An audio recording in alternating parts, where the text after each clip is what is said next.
We are joined now by newly bowl eligible Arizona coach Jedd Fisch.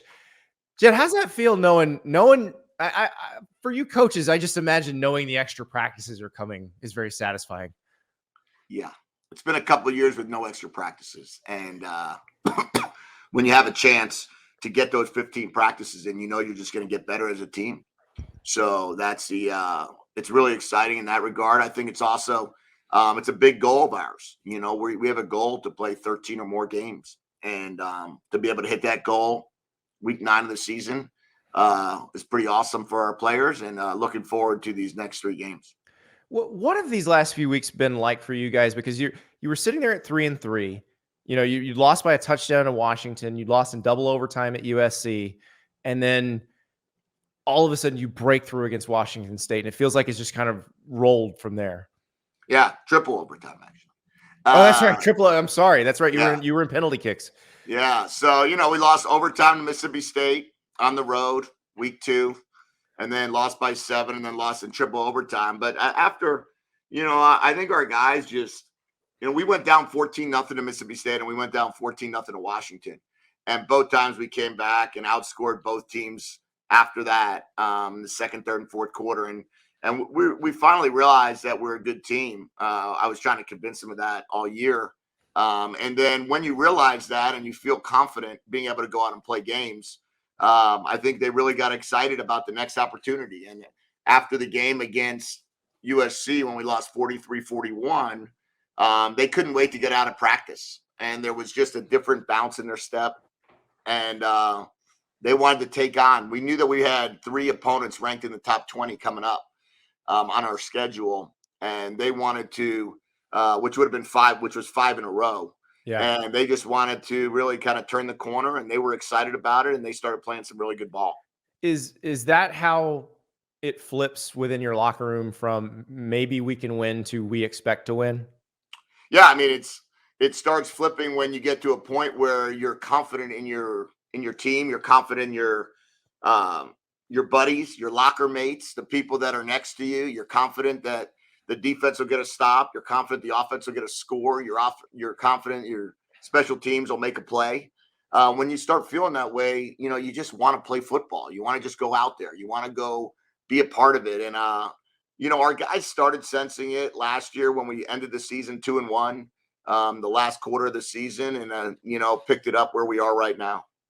So I heard you talking this week about roster construction because you're playing Colorado. So naturally you're getting those questions because you kind of inherited a similar situation to Dion in terms of roster, but not a similar situation in terms of what the school would allow you to do. And so I don't think people understand that first-time head coach or first-year head coach rule.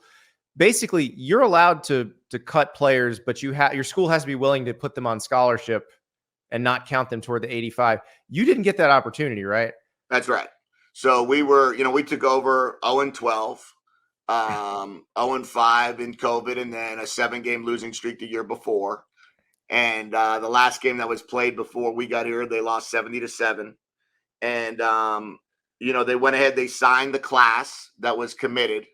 They wanted to honor all of the commitments. And then we did not have the ability to do the other move, which would be cut players. So, I felt like that's okay. We're going to just develop everybody we have, coach everybody we have, see what we can do with what we have. And we were 1-11. We had, I think, 7 or 8 games that were 1-score games in the fourth quarter. We lost a couple games by a touchdown or less. And we just kept battling. And then from that point on, that was, I would say, the recruiting class that we signed after that 1-11 season will go down in the history books. To tell you about Rhoback. You see this beautiful green hoodie I'm wearing right now? This is the performance hoodie. It is the most comfortable garment in the world. I have 5 of them in 5 different colors. This one is near and dear to my heart because I tell you, Rhoback makes you elite at everything. This particular hoodie was what I was wearing when I caught a pass one-handed on the sideline of the Texas A&M Alabama game, thrown in a game by Haynes King, who's tearing it up for Georgia Tech these days.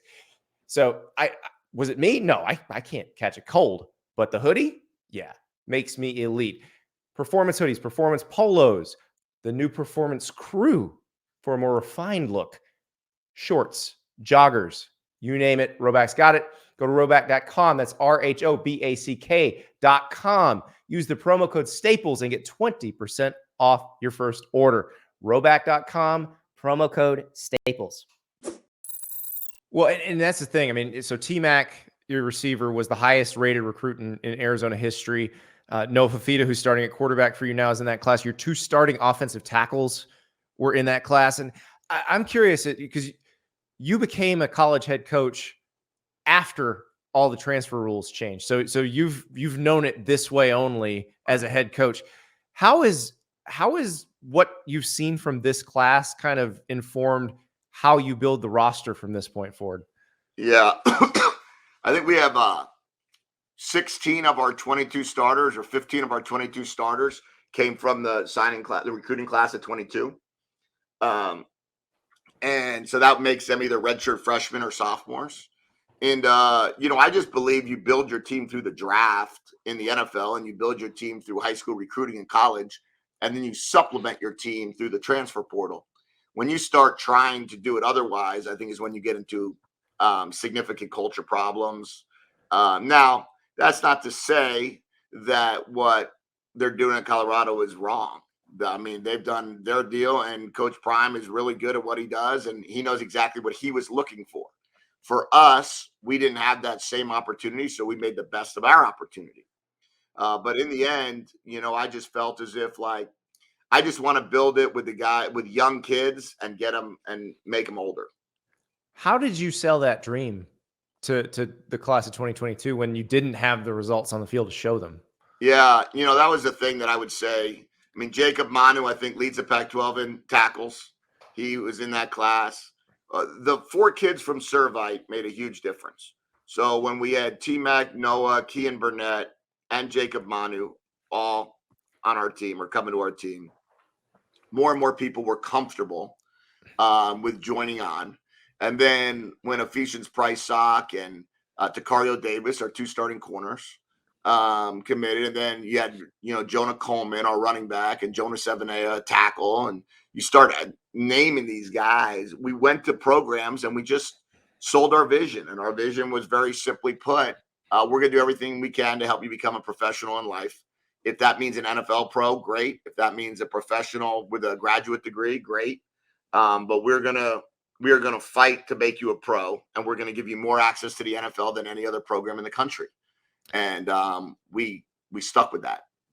How much was it choosing successful high school? Because you just mentioned Servite. You just mentioned you had a St. John Bosco player in there. You had St. Louis, which where you're starting right tackle. That's the school in Hawaii that produces tons of players. How much was finding programs that have a history of success and then selling the entire high school program on here's a place you can send your guys?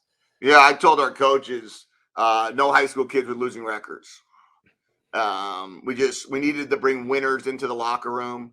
I think we signed 3 kids from Mater Dei, 4 kids from Servite, 1 from Bosco, 1 from St. Thomas Aquinas.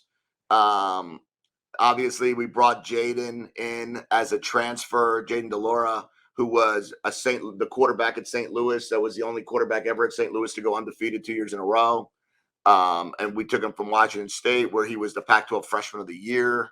So the idea was, okay, how can we surround these kids? We took 3 kids from Hamilton High School after they won the state championship in Arizona. And that was our goal, because you needed to bring in players that knew what it felt like to win games. So when you were in the locker room, they could hold the other players accountable for how you work to win.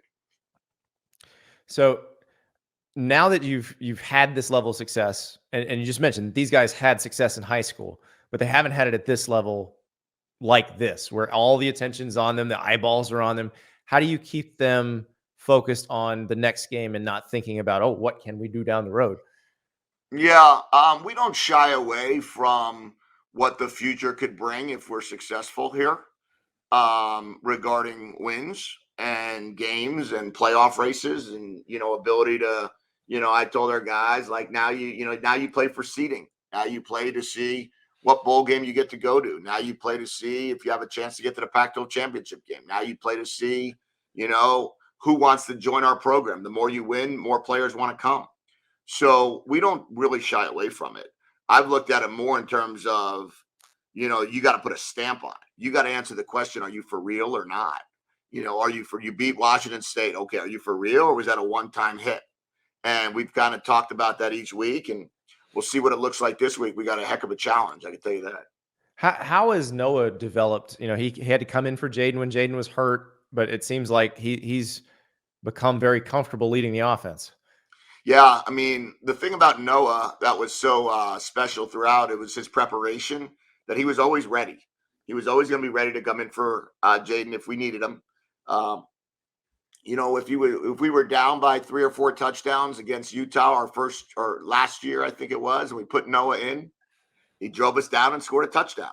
When we were down against Mississippi State by 22 points at the end of the game, we put Noah in there.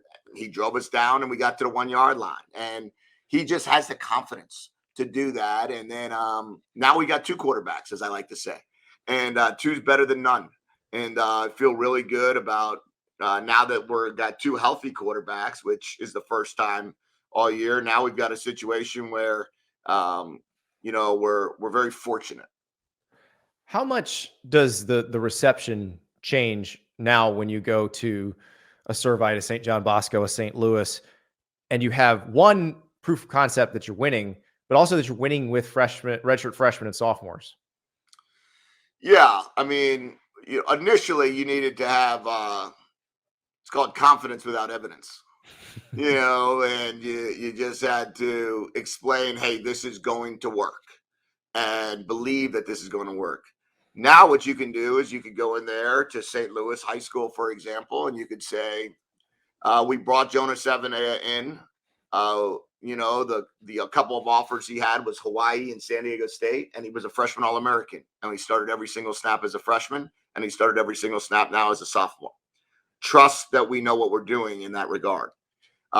We can go into Servite, and we could go into Mater Dei, and we'd say, Jacob Kangaika was going to come here as a walk-on, and we gave him a scholarship 2 days before, and he's now starting at nose. And you got to get people to believe in that, and it's a lot cooler to be able to do that. I would imagine so. And also, how did you guys, I assume that you hired a staff in part based on their evaluation abilities, but how good has this group been at nailing? 14, 15 starters out of 1 recruiting class is pretty unheard of. Yeah, I would say that they've done a marvelous job, at finding, and they're not all, it wasn't like we signed all 5-star players. You know what I mean? It's, you were able to sign guys that you saw or our staff saw had a certain talent, and they felt really comfortable with it. And they said, we don't care who else is offered them. This is the type of running back that could help us win. We don't care who else offered us. This is the type of quarterback that could help us win. And that's what we went with. And it wasn't hard to evaluate T-Mac, right? Right. But when you go and you say, I'm going to take Jonah Coleman, and Jonah's offers, I think at the time, were Fresno State and us. And then we were able to find a way to keep Jonah when people started saying, oh, this guy's a pretty good back. And now I think he's leading the country in PFF grade or something. Well, and how much of that is just having a clear identity of what you want to be offensively and defensively, so that when those coaches go out, they know what they're looking for? Well, the best NFL head coaches that I worked for, and I worked for 7 of them, had a very good plan in what they wanted their team to look like. When I was at Baltimore and Brian Billick and Ozzie Newsome were running the Ravens, just got done coaching the Super Bowl. They knew exactly what they wanted their Mike linebacker to look like in Ray Lewis, their safety, their tight end and Todd Heap, their running back in Jamal Lewis, their left tackle in Jonathan Ogden. And Pete Carroll knew exactly what he wanted. Bill Belichick knew exactly what he wanted. And when you are around those guys that just know what they want, right, and what they want their team to look like, you just take it. And one of the things that I feel like I've been so fortunate is when you learn from guys like them and Sean McVay and Jim Harbaugh, that you're like, these guys know what they want in a team. And I'm going to make sure if I become a head coach, I'm going to know exactly what I want in the team, and then let our coaches know, this is what I'm looking for. Now go find them. Do you have, because I know Nick Saban has the set of critical factors where it's basically written down. Here's what a cornerback on our team looks like. Yeah. And if you look at our team, the biggest thing for me is I didn't want our team to look like this. I Right. didn't want one corner to be 6'3" and one corner to be 5'9". I didn't want, so both of our starting corners are 6'2", 162.5 and 163. I wanted our safeties to, be 6 foot to 6'1". I wanted our left tackle to be a certain size, our right guard to be a certain size. I wanted our X receiver. The best offenses I've been around, they had Brandon Marshall at X. They had Eric Decker at X. They had T-Mac at X. Same thing with Jacob Cowling at Z, Eddie Royal at Z. You start naming Robert Woods at Z. You just start naming them, and they all kind of look the same. Mm-hmm. And that's what we've been looking to do here. And I imagine when you're recruiting that person and you can show them, this is how I envision using you, 100%. probably helps a little bit. Oh, yeah, 100%. And get to show them that we run the same offense as the Rams run. So, when they could watch Sean call play and they could watch us call play and the exact same play, whether he's mic'd up or not, they could hear it, they could see it, they could watch Matthew Stafford execute it. And I think that's a huge advantage to what we do here. Now you just have to find the guy who you envision in the Aaron Donald spot. So find me him. He doesn't fit any of those. He's too short, but you'll take him anyway. I know. Every now and then, there's the exception to every rule. That's right. I appreciate it, Jedd. Thank you so much. All right. Thanks, Andy. Thanks for having me on, bud. Thank you so much for watching. Just a reminder, subscribe to this channel right here so you never miss an episode of Andy Staples on 3. And oh, by the way, watch all the other great videos on the On3 Sports YouTube channel.